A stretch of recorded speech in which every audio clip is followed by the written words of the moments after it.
dos pontos mais importantes que eu tenho observado ao longo da minha vida profissional, que já passa de 50 anos, tanto trabalhando na astronomia diretamente, envolvido com a observação do céu, usando instrumentos diversos, como lunetas meridianas, como telescópios equatoriais, como espectroscópios, espectrógrafos e outros aparelhos.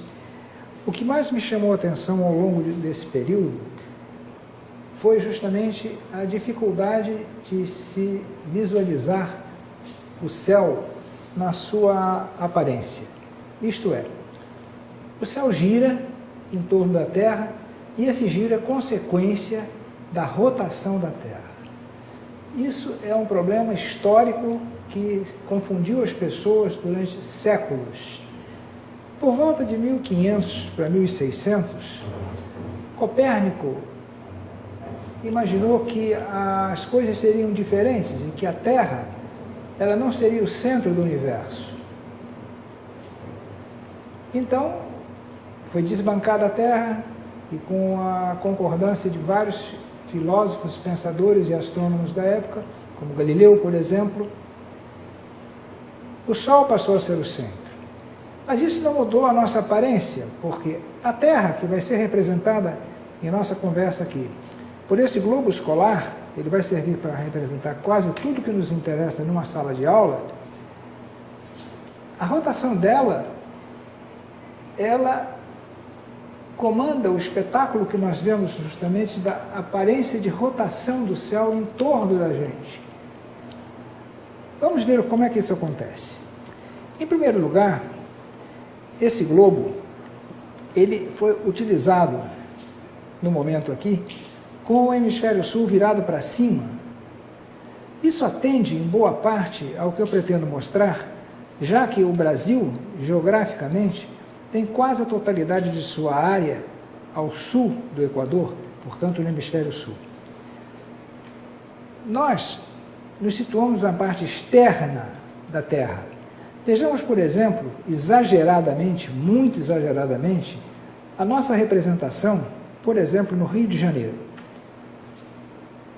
Nós aparecemos em pé no Rio de Janeiro, mas também nós apareceríamos em pé na África do Sul. Bem, como é que fica então a situação? Está em pé no Rio de Janeiro ou está em pé na África do Sul? Bem, vamos colocar então outra pessoa na África do Sul. Nós temos a sensação sempre de estarmos em pé no lugar que nós ocupamos na superfície da Terra.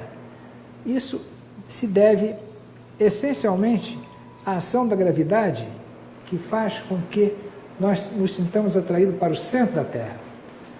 Veja que eu estou colocando 4 representantes nossos aqui em situações geograficamente diferentes. Se eu me afastasse momentaneamente, imaginariamente, num super foguete rapidíssimo e olhasse a situação, eu veria mais ou menos isto. Posso virar, depende do observador em que lugar esteja, entende? Mas cada um de nós, em qualquer ponto da Terra, vai ter sempre a sensação de estar em pé. Bem, vamos considerar o nosso primeiro boneco. Vamos colocá-lo em uma posição já conhecida nossa aqui no Rio de Janeiro. Vamos acrescentar, no entanto, um dado a mais. Eu vou colocar um plano representado por esse CD e vamos colocar, então, o boneco sobre esse plano. Tudo que está acima desse plano representa o céu que nós vemos. O que está abaixo, o que nós não vemos. Reparem que se eu mudar de posição, vamos para o sul da América do Sul. A situação seria mais ou menos essa. Reparem que o eixo da Terra ficou inclinado em relação ao plano da mesa ou ao plano do chão, que aqui representa o nosso plano do horizonte. Esse CD, o plano do CD, se ele for expandido indefinidamente em todas as direções, ele vai gerar uma linha no céu que representará o nosso horizonte celeste. É o nosso horizonte e o nosso horizonte celeste que seria representado dessa forma. Então, dependendo do lugar, cada lugar tem o seu horizonte e tem a sua vertical. Quando eu coloquei os bonecos naquela posição arbitrária, por exemplo, África do Sul, Vamos colocar aqui próximo, mas vamos colocar do outro lado, na Índia. Quando eu coloco esses bonecos aqui assim, cada um tem sua vertical. O que é a vertical? A vertical é a direção do fio de prumo que passa pelo boneco. Então, cada lugar tem sua vertical, que, em princípio, converge para o centro da Terra.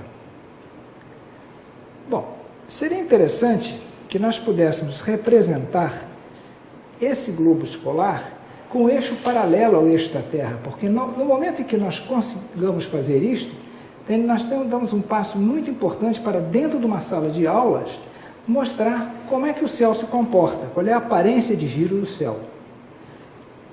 Um dos pontos mais importantes que nós precisamos dominar se refere à aparência local da esfera celeste.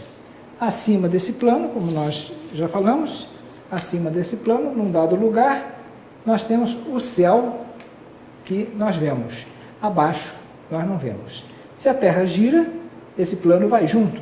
Mas como nós temos sempre a sensação de estarmos em pé, é como se o céu girasse. Vamos colocar, então, alguns detalhes importantes acima desse plano do horizonte. O plano do horizonte está representado aqui pelo ponto sul, pelo ponto oeste, norte e leste. Esses pontos já são conhecidos da mais remota antiguidade e eles são uma referência importantíssima para a vida cotidiana de todos nós. Vamos ver como a gente pode determinar esses pontos para uma orientação melhor que nós queiramos ter em relação a posicionar o eixo do globo escolar paralelamente ao eixo da Terra.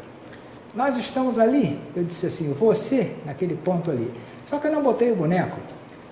Se eu pusesse o boneco no tamanho que ele deveria ter em escala aqui relativo à Terra, o globo escolar, nós seríamos muito pequenos, microscópicos, e a gente nem se veria. Então, para todos os efeitos, nós estamos representados por este pontinho aqui, ó, aquele ponto ali, e a Terra está representada como esse circulinho aqui. Eu botei o Polo Norte para baixo, e o Polo Norte e o Polo Sul para cima. Reparem que eu estou chamando a atenção que essa figura está fora de escala, quer dizer, para o tamanho, para o raio da esfera celeste, que eu vou considerar infinito em relação às dimensões da Terra, evidentemente a Terra também seria reduzida a um ponto. Mas me interessa colocar a Terra dessa forma. Então, o giro da Terra se dá de oeste para leste. Então, se eu colocar para vocês nessa condição, a Terra gira dessa forma. Entende? Então, a Terra gira de oeste para leste. Alguns pontos são extremamente importantes para a gente poder prosseguir nossa conversa de forma a ter um aproveitamento máximo das coisas que eu vou descrever a seguir. O nosso boneco estando aqui, a vertical dele, se prolongada, vai chegar a um ponto no céu chamado zênite. É o ponto mais alto do céu. Por um lado estaria o norte, do outro lado estaria o sul, e, observem bem, eu vou colocar de propósito o globo outra vez numa posição, tá? Que pareceria um pouco com a figura. Vamos colocar o boneco, digamos, na Patagônia, sul da América do Sul. Então, reparem só que situação interessante. O eixo do globo escolar está mais ou menos parecido com esse desenho que eu fiz aqui. E esse ângulo aqui, esse ângulo que eu arrisquei em verde aqui, é praticamente igual à latitude do lugar. Isso é importante do ponto de vista astronômico.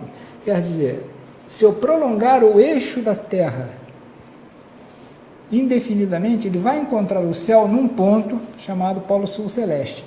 Como está muito fora de escala isso, parece que ao fazer esse traçado aqui, vai encontrar num ponto diferente, mas não.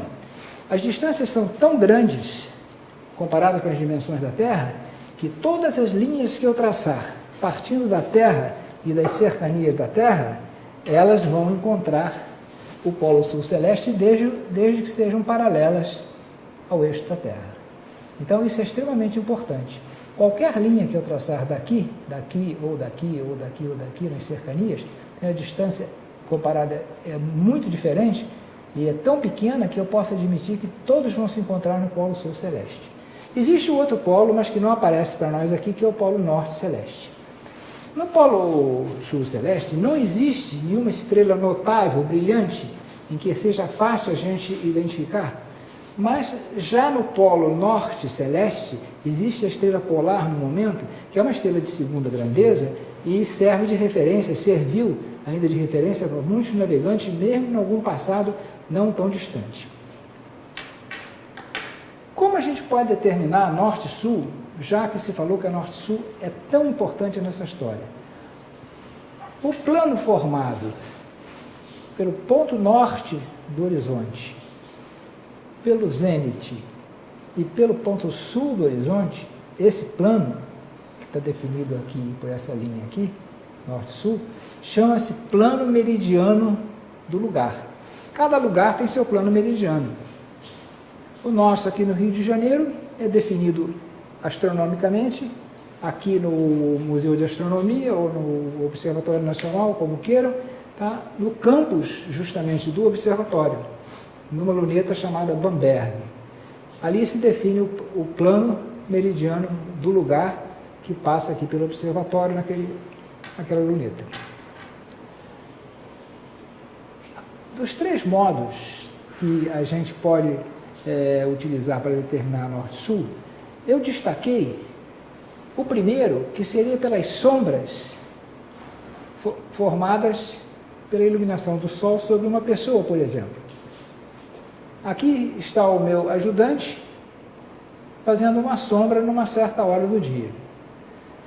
Se esta sombra for feita na parte da manhã, já que eu tenho entre o nascer do Sol e o meio-dia uma ascensão do Sol. Ele nasce, está muito baixo no horizonte, depois ele vai subindo até que passa pelo ponto mais alto. Depois começa a descer e se põe do outro lado. Nasce no lado leste e se põe no lado oeste. Bom, então há duas situações que me interessam. Digamos quando o Sol, caso ele esteja, por exemplo, trafegando no Equador, por ocasião dos equinócios, vai haver um ponto em que ele vai projetar uma sombra com um certo tamanho. Digamos que essa sombra aqui seja representada por essa sombra na parte da manhã aqui. Chamei de sombra matinal, a sombra 1. Ora, de tarde, o Sol descendo vai passar por uma outra situação em que vai projetar uma sombra do mesmo tamanho. Então, como um lado do meridiano representa a parte da manhã e o outro lado vai representar a parte da tarde, se o Sol estiver na mesma altura, vai produzir essas duas sombras iguais e no meio dessas sombras eu tenho a linha norte-sul. Esse é um modo simplíssimo de se determinar a determinação norte-sul. Um segundo método que nós podemos usar para determinar o norte-sul se utiliza de uma propriedade interessante. Existem agulhas que se comportam pelo seu material respondendo à ação do campo magnético da Terra. Essas agulhas imantadas são conseguidas em lojas comuns de artigos para a casa, e então essas agulhas médias, se colocadas com uma boiazinha de isopor, como essa aqui, elas funcionam justamente para nos orientar, porque elas têm tendência, reparem só, eu toquei na agulha, e se eu tirar ela de uma certa posição, ela vai querer voltar para uma dada posição peculiar, característica justamente desse fato que eu falei, a interferência justamente do campo magnético sobre a agulha imantada. Aqui eu tenho uma agulha comercial e eu vou ajustar um ângulo de tal forma que aconteça o seguinte: quando a agulha aponta na direção norte-sul, ela é a norte-sul chamada magnética. Se eu fizer um gabarito como esse que pode girar dessa forma, eu posso colocar, por exemplo, a direção magnética muito parecida com essa da agulha, é só ajustar. Então, acontece o seguinte: o ângulo formado entre a direção magnética e a direção geográfica, ele é definido para cada lugar, para cada época, ou seja, para cada data. Então, sabendo disto, eu posso fazer um gabarito como esse em que eu imponho a condição de que essas duas linhas façam um ângulo. Ora, se eu colocar alinhado o meu desenho da parte magnética justamente com a direção da agulha, automaticamente conhecendo esse ângulo eu vou saber qual é a posição do alinhamento norte-sul geográfico. Eu dei um exemplo aqui para o caso de Águas de Lindóia, no ano 2005, quando foi dar uma palestra sobre esse assunto nessa cidade, e então lá a situação era essa. Aqui no Rio de Janeiro não é muito diferente, só que a declinação magnética atual no Rio de Janeiro está em torno de 20, 21 graus ou 19, algo do estilo, já que ela muda de ano para ano e muda se eu mudar de posição. Se eu, por exemplo, sair daqui e for para Manaus ou for para Fortaleza, eu vou ter outros valores que seriam atualizados para cada lugar. Dessa forma, eu já coloquei então a posição aqui da bússola comercial com o norte-sul geográfico aqui e o norte-sul geográfico aqui na minha bússola caseira. Vamos botar a agulha outra vez quietinha aqui no centro, se possível. Olha, tirei de posição. Vejam que ela vai girar até estabilizar na posição em que ela estava. Ela oscila, né, e depois retoma a posição.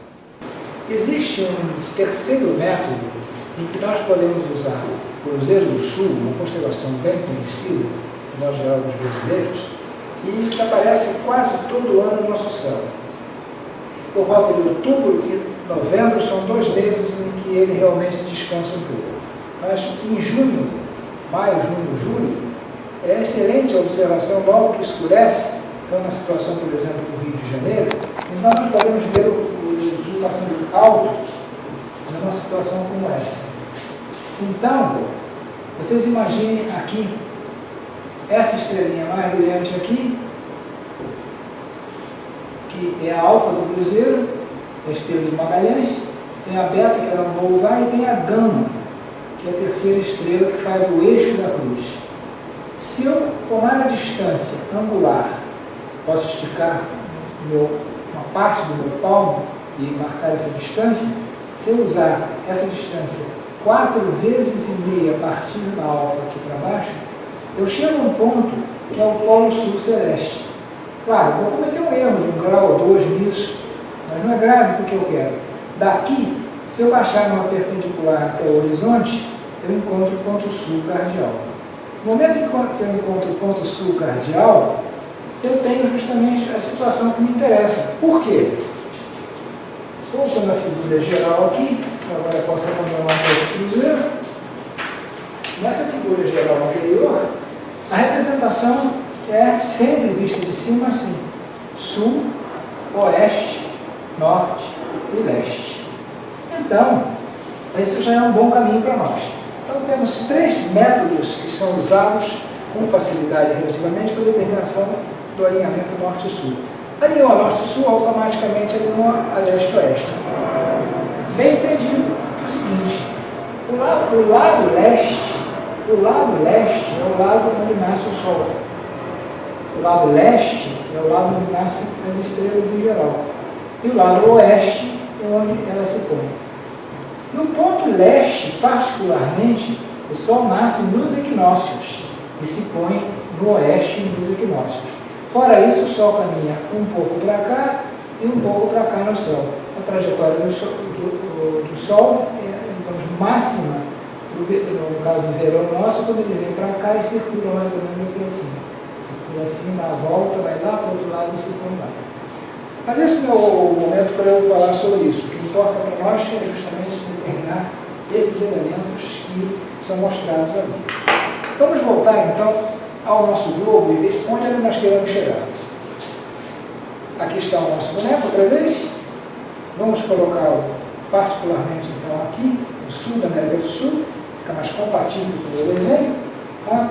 E vamos dizer o seguinte: se o céu gira em função da rotação da Terra. A Terra gira assim, de oeste para leste. A Terra gira assim. Então, se gira de oeste para leste, se eu colocar um plano nesse lugar aqui, colocar o meu boneco, que representa a gente aqui, tudo fora de escala. Mas se eu começar a girar a Terra no sentido correto, reparem só, à medida que eu vou girando a Terra para esse lado, as estrelas que estão abaixo do plano passaram a aparecer. E as que estavam vistas rés com o plano aqui, sumiram. Então, quando eu giro a Terra, acontece isso, eu começo a ver estrelas que não via, e perco as estrelas do lado oeste. Se eu conseguir botar o eixo do globo escolar paralelo ao eixo da Terra, está resolvido o problema para nós. Se eu sair dessa sala e for lá para fora, pegar qualquer objeto que esteja no céu, como Sol, objetos astronômicos, bem entendido, Sol, estrelas, se eu estiver de noite, aí eu vou tranquilamente ver que eu estou simulando aqui o mesmo movimento que eu vou ver lá fora. Então, o nosso problema é o seguinte: onde está a nossa norte-sul? Por coincidência, aqui, nessa arrumação que nós fizemos, a norte-sul geográfica está alinhada desse jeito. Então, digamos que eu estivesse fazendo uma demonstração para vocês da posição da Terra, assim, digamos, para a Patagônia. Estou aqui. Se eu chegar lá fora e girar, não vai dar certo. Por que não vai dar certo? Porque o eixo do meu globo escolar não está na posição correta. Como é que eu acho a posição correta? Ora, eu já sei que a norte e sul está desse jeito. Então eu vou procurar colocar o meu globo, mantendo o boneco sempre em pé, eu vou procurar o meu globo nessa posição aqui. Arrumei na posição norte-sul, de sorte que esse lado sul coincide com o lado sul do meu gabarito. Nessa situação, se eu for lá fora agora, ou se eu um passe de mágica, de repente, eu me livrasse de todas as paredes e tetos da casa aqui, eu veria justamente o quê? A Terra girando para cá, as estrelas nascendo assim.